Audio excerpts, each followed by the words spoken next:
Olá, meus orientandos do TCC, agora neste primeiro semestre de 2020. Nós estamos construindo um artigo científico e eu quero usar esse vídeo para falar de um probleminha, um errinho bem comum para quem está começando a redigir o seu TCC, o seu artigo no mundo do direito. E por que eu especifico no mundo do direito? Porque nós usamos no direito como ferramenta, como instrumento, a linguagem. Então nós usamos o português dentro do nosso instrumental principal, que é a petição. Advogados, defensores, promotores, nós usamos a petição, e a petição é composta pelo português, pela língua portuguesa. Então nós usamos de um jeito a língua portuguesa na petição, o nosso instrumento. A questão é que nós usamos de um jeito que não tem compromisso científico. Então, em verdade, não tem compromisso com a linguagem, com a língua portuguesa clássica, sob aspecto sintático e morfológico. Já o TCC, um artigo científico, ele tem que seguir as regras da gramática portuguesa. Tem que seguir as regras de construção de texto do português clássico. E por que eu estou dizendo isso? A culpa, na verdade, acaba sendo dos professores, ou do sistema. Porque quando nós ensinamos os alunos a fazer petição, lá no quinto semestre, mais ou menos, começa as aulas de prática, onde nós vamos ver como fazer uma petição, nós ensinamos a construir uma petição. Nós costumamos dizer, porque é assim que se faz petição mesmo, como não tem compromisso técnico, científico, nós costumamos dizer que é bom que o texto seja quebrado, e principalmente o parágrafo, ele não seja grande. Então, que o texto não contenha parágrafos grandes. Então, nós sugerimos, nós orientamos lá para fazer petição, que o acadêmico, que vai ser uma prática profissional depois, quebre o parágrafo grande em vários parágrafos pequenos. Então, a petição, uma boa petição, sem compromisso científico, sem compromisso com a língua portuguesa clássica, uma boa petição, os parágrafos têm em média 4, 5 linhas, para não ficar um texto muito denso, para ter mais espaço, para ser um negócio mais gostoso de ler, mais fácil, mais tranquilo para ler, para o juiz, ser mais agradável. Ocorre que essa ideia de parágrafo ter um tamanho padrão, de parágrafo ter em média 4, 5 linhas, é absolutamente contra o conceito de parágrafo. Então o que acontece? Um parágrafo científico, no português clássico, ele deve conter uma ideia, iniciar uma ideia, fechar uma ideia, com tudo que aquela ideia pode conter, para então eu usar o ponto parágrafo. Enquanto eu estou dizendo o mesmo assunto, enquanto eu estou tratando da mesma coisa, eu uso ponto na mesma linha. Então, é normal que o acadêmico de direito se esqueça de uma diferença básica, que é ponto na mesma linha e ponto parágrafo. Vocês aprenderam isso no ensino médio. Vocês aprenderam isso nas aulas de redação. Quando vocês forem fazer aula de redação para o vestibular, vocês aprenderam isso. Mas, culpa do sistema de ensino direito, que ensina vocês a fazer petição, quebrando o parágrafo. E agora, no 9º semestre, nós precisamos que vocês se esqueçam daquilo que nós ensinamos. Então vamos separar a nossa cabeça. Redação de petição é uma coisa, redação de artigo científico é outra coisa.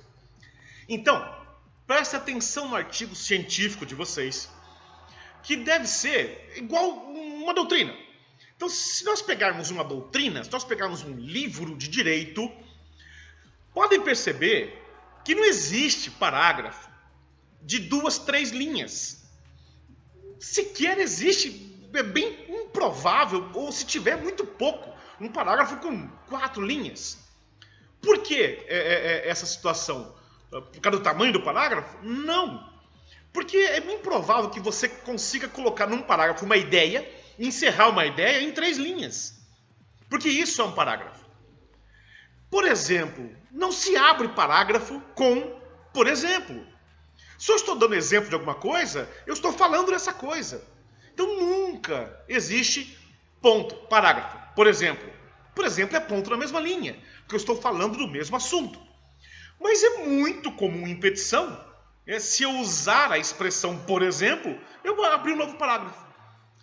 Então, os parágrafos, pega lá um livro, pega uma doutrina e dá uma olhada. Eu faço um desafio.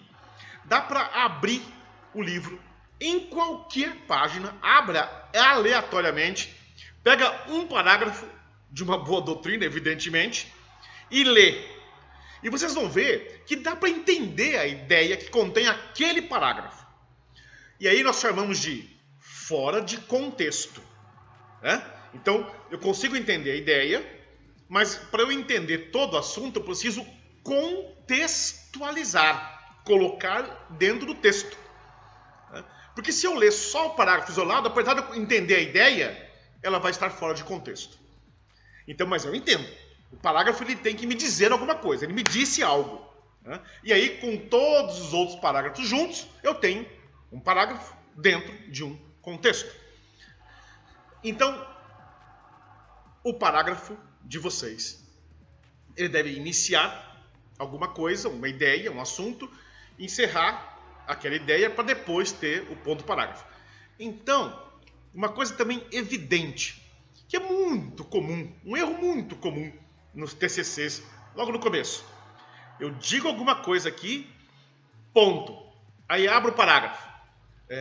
Segundo a lição de Celso Bandeira de Mello, 2 pontos, aí vem a citação recuada.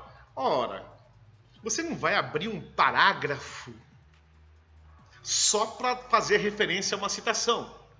Então, se você está fazendo uma citação a respeito de alguma coisa que já foi dita no parágrafo anterior, é ponto na mesma linha. Então não existe o se não vejamos a lição. Não! Você pode até colocar essa frase, mas como ponto da mesma linha. Não se abre um parágrafo inteiro só para fazer uma citação. E o que acontece? Como o advogado quebra todo o parágrafo, mas ele sabe que o parágrafo ele conteria uma ideia, o advogado começa a usar conectores para dizer que eu estou falando da mesma coisa, quebrei o parágrafo.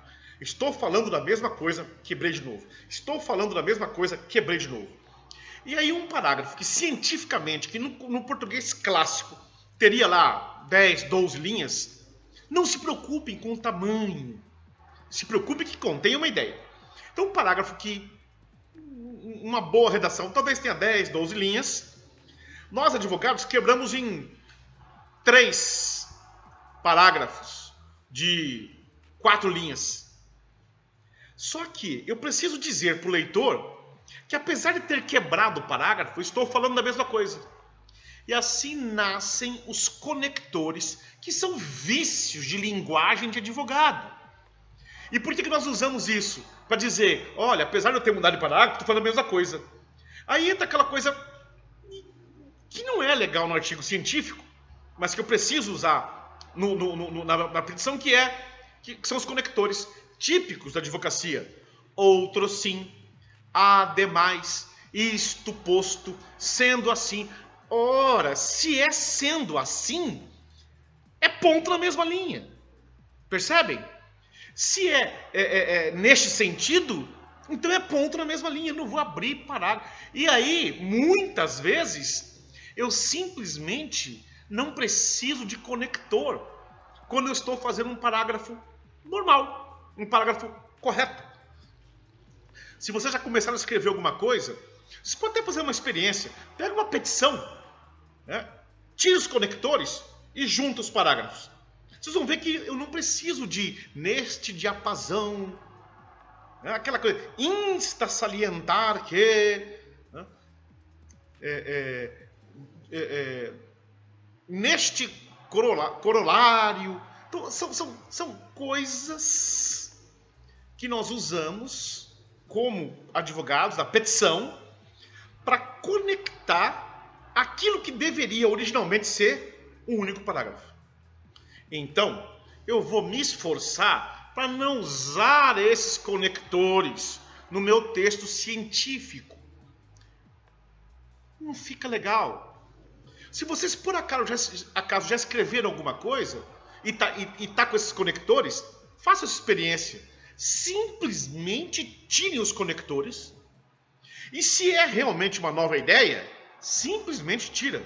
Então, assim, nesse sentido,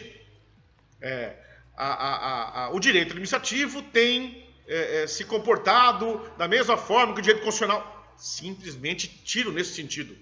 É uma afirmação. O direito administrativo tem se comportado como o direito constitucional na questão de interpretação, certo?